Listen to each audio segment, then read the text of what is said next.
Kia Niro Hybrid, jump starting. Here are the steps how to do it correctly and safely. Step 1. Turn off all unnecessary electrical loads. Step 2. Make sure the booster battery is 12 volt and that its negative terminal is grounded. If the booster battery is in another vehicle, do not allow the vehicles to come in contact. Step 3. Connect the jumper cables in the exact sequence shown in the illustration. Connect one end of a jumper cable to the positive terminal of the discharged battery 1. Connect the other end to the positive terminal of the booster battery 2.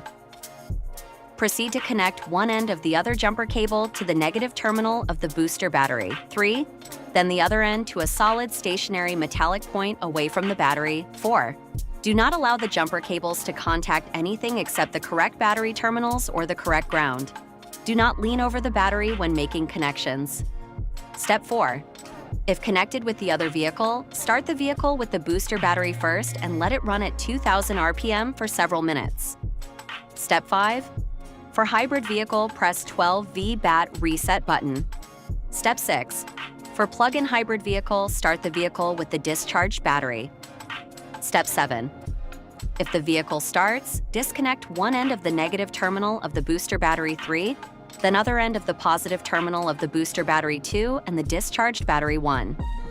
If the cause of your battery discharging is not apparent, you should have your vehicle checked by a professional workshop. Kia recommends to visit an authorized Kia dealer or service partner. Let the vehicle run for at least approximately 30 minutes. Never attempt to check the electrolyte level of the battery, as this may cause the battery to rupture or explode, causing serious injury. Push starting Kia Niro Hybrid.